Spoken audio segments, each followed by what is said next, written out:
Hello AP Statistics students. In this video we are taking a closer look at categorical data. Mainly how we're going to display categorical data. Once you have identified your individuals and you figure out your variables, what you're going to ask them, you collect your data, what are you going to do with it? One of the main things we do is make a picture. So our objective here is to create pictures of categorical data, the bar chart and the pie chart. But then once we have that, sometimes those pictures can be misleading depending on how you make them. So we need to identify and avoid the pitfalls that make graphs and charts misleading. So here's an example of that. The most popular car colors for cars and small trucks change over time. In the 1980s, blues and green were incredibly popular, whereas now more stark colors like white and black are more common. Here is the distribution of colors of vehicles sold in the US in 2011. So just for a little review, let's make sure we can identify our individuals and our variable. So this is a good example where your individual is not a person. It's actually cars in 2011. All right, we're essentially asking the cars a question. What question are we asking them? What is their color? Okay, that is our variable. Now, the table that you have here is not the actual answers of that question. It's the summary of all of our data. It's the percent of vehicles of each color. So not the actual answers, it's sort of a summary table. These are all percents. So A, what percent of vehicles should be in the other category?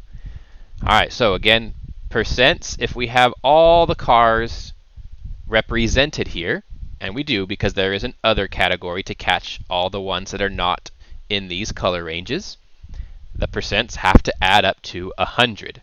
So we have to add up all of these, which I did that already. If you want to pause the video and add them up yourself, you can, but it makes 99%. And so what does the other have to be? It has to be 1%.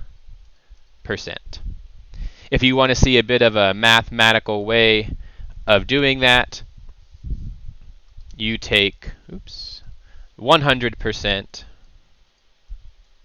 and then you subtract off all the others. So I'm going to add them up, the 23% plus the 18 plus the 16 plus the 13 and so on and so on. So you add them all up, subtract from 100, and you should then get your 1% of cars are in the other category. All right, so we've got our data here. What do we do with it? So first things first, a picture is worth 1,000 words, right? So two different types of charts we got to be able to make. The first is a bar chart. So you set up just a graph like this. There we go. And on the left side, you got your y-axis. We should be able to tell what that is. That is going to be the percent of vehicles over here. So we should always label our axis here, percent of vehicles. And on the bottom, we're going to have the different colors. Now, the biggest percent is 23%. So that means, put that right over here. Maybe I'll count by 5s to get me up to 25%. 5, 10, 15, 20, 25%. Counting by 5s. And then the colors, you just list along the bottom. So our first color is white. So I'm going to put W for white. And I have to make a bar that goes up to 23. So something kind of like that. My next one is black. So I make another bar for black, and that one has to go up to 18. So 5, 10, 15% is right here. That means this bar is going to come up to about there. Hopefully this is fairly self-explanatory. Silver only goes up to 16. Now, one thing that is nice about this with graphs and such, you should be adding some color when you can. All right, so if I add in some color here, some color there, each bar can be a different color. Maybe you have something really cool like this one there. Hopefully you can see how you would continue that. The bar chart, very useful, very simple to make. All right, let's move on to the harder one that's going to take a little bit more time, is the pie chart. Now, thankfully, you don't make these very often, but you should at least see it once, and it will help you read them if you can make them yourself. So, a whole pie is, of course, 100%. I have a nice template here where each pie section is 5%. There are 20 slices here. And so my first slice is going to be for white, 23%. So I have to start here and then go over 5, 10, 15, 20. 25% is too much, so 23% would be about right there. So that is white. And of course, color does always help. I actually don't have a white pen selected. Oops. All right. Now, for the next one, I could try to count another 18% over. But now that this mark here is in the middle, that's kind of hard to do. So instead, what you can do is just add them together. 23 and 18 makes 41%. So that means if I take this pie and the black piece, I should land at 41%. And I can count where that is. 5, 10, 15, 20, 25, 30, 35, 40, 41 is about right there. So that would be black. And add some color.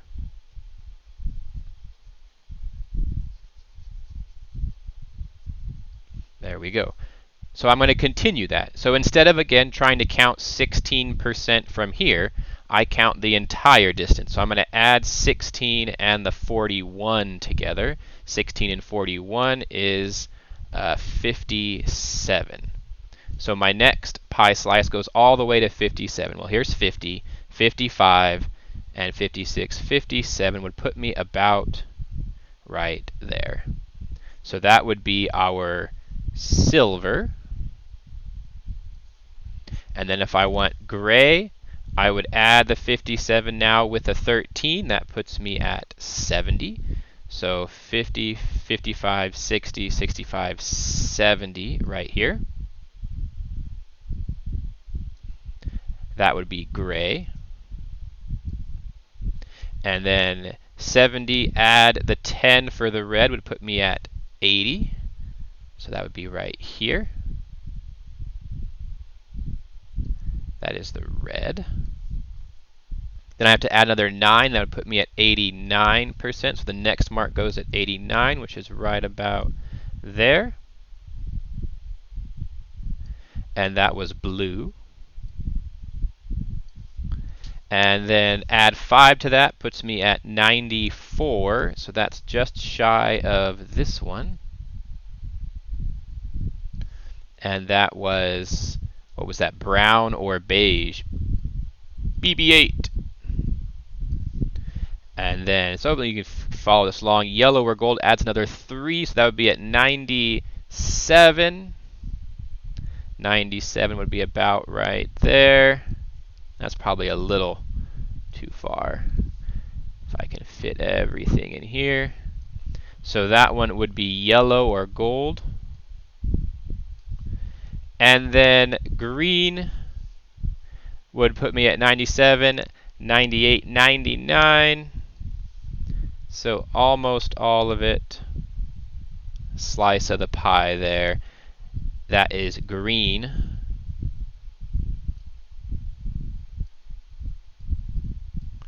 And the left over here is other. Again, adding some color is always nice. So if you have the time, you can color them in. But that is your essential pie chart. there. You don't have to make those very often. They're actually quite of a pain to make, especially if you don't have a template like this. But adding the percents together to figure out where your mark goes helps a lot. So those are the two graphs of categorical data. So now that we know what they are, a few more things to say about them. All right, so first off, hopefully you can see your best bet is a bar graph. All right, you can always use a bar graph with categorical data, and it is easier to make by hand. Obviously, if you have a computer can make both of these just as easily as the other. So if you have a computer, you don't need to worry about which one is easier to make. So a little bit more about bar graphs, however. All right, so there are two types of bar graphs. There is a relative frequency and just a regular frequency. So the one that we did was a relative frequency. It uses percents. Okay, so that's what we had here. We had percents of vehicles. Each bar signifies a percent, not a number of cars. There were not 23 white cars. 23% of the cars were white. But you can also make a bar graph with just a frequency using the actual number of individuals that's for each bar. So you can use either one. You can do percents or you can do the actual number. So these are actually two really important vocabulary words: relative frequency versus frequency. And in a bar graph, you can have both. Okay? Now, in a pie graph, those are harder, and you can only sometimes use pie graphs. So a pie chart can only be a relative frequency chart. Okay, you have to be with percents because the whole pie makes 100%. So that's kind of some of the limitations for both of those types. All right, let's look at another example here. Now that we know how to make charts, we know what they look like, with great power comes great responsibility. Statistics is all about making your opinion known sometimes, and you can get really fancy with graphs and charts, and you can really mislead people depending on how you make them. So here's a couple examples about how charts and graphs can be misleading. When Apple introduced the MacBook, the company wanted to know whether this computer was expanding Apple's market share. Was the MacBook mainly being purchased by previous Mac owners, or were PC users starting to switch to the MacBook? Or were the MacBooks being purchased by people who had not owned a computer ever? To find out, Apple hired a firm to conduct a survey of 500 MacBook customers. Each customer was categorized in the table. So here we have both frequency, the count, and the relative frequency, the percent. Okay? So the team presenting this information made a couple of graphs to display the data. The team tried to make the data a little more exciting than a mere table of values. All right? You don't want to present this to a board meeting. That's boring. This looks interesting. But this is very misleading. All right, if we look at this, all of a sudden, the Macintosh, those are the people who are buying Macintosh that already have bought Macintosh, looks huge compared to these other ones. Now, yes, it is a lot bigger, 71% up here versus 17 and 12%. But because they use the pictures, our eyes respond to the overall area of the picture. So not only does it look taller, and the height is accurate, but it also looks wider.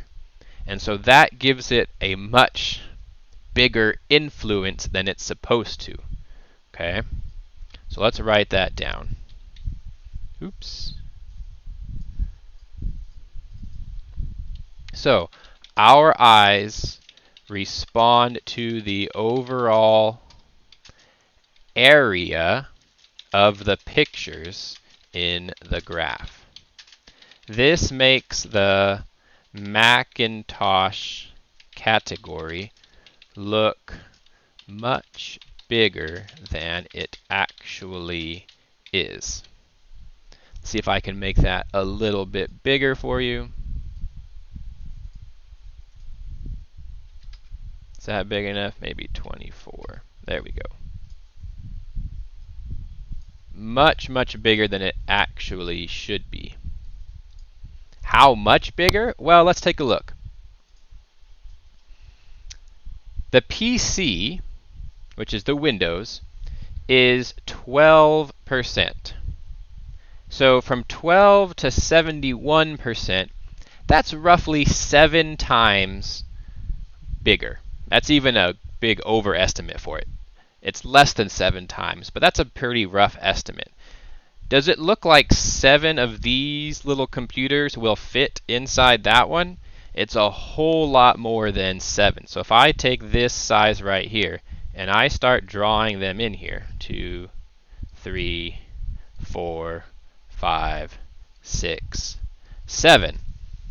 Well, it's way overestimating that because I know by the numbers it's less than 7 times more, but I've already fit 7 of those pictures in here and I still got a lot of space left. So this is definitely over exaggerating the difference. Pictures, bad. I know many programs will do it for you and it looks cool, but it is very misleading. All right, let's take a look at another type of misleading graph here. All right, this is the same data, but it is also misleading. Why is it misleading? So we look at this. What did they do? Here is just a regular bar graph. It's by relative frequency. They have percents. But take a look at the y-axis. Here the y-axis starts at 0. Here the y-axis starts at 10. Well, the bars are still the right height. This one goes up to a little under 20. This one goes up to a little over 10, like it's supposed to. This one goes all the way up to 71, and it's supposed to. But by cutting off the bottom, we again exaggerate and overemphasize the difference.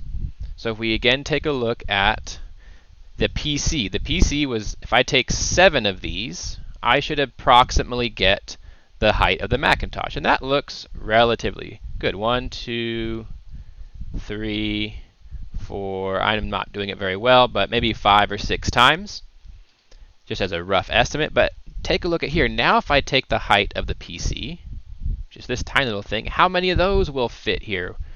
And even doing this as a rough little estimate that's 3, 4, 5, 6, 7, 8, 9, 10, 11, 12, 13, etc. And that's even I'm giving it the benefit of the doubt there by my bad drawings.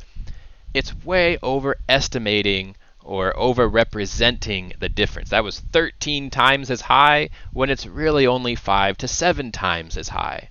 All right, that is some bad statistics there. That is a pitfall you don't want to fall for, and you want to be able to identify it and then, of course, not do it yourself.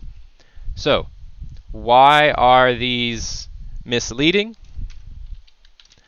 The y-axis in the second graph has been cut off. This overemphasizes the difference between the categories.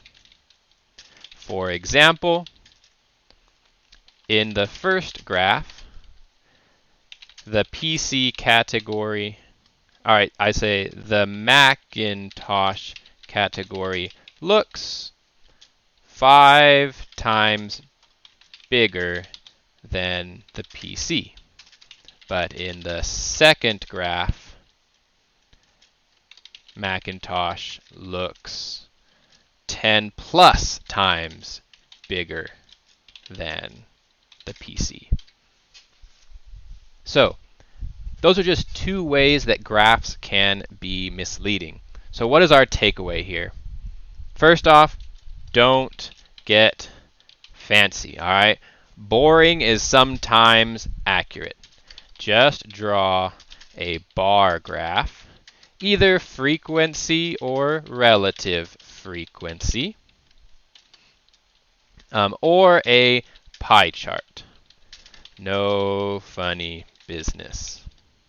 Okay? Now, what if you are given a picture?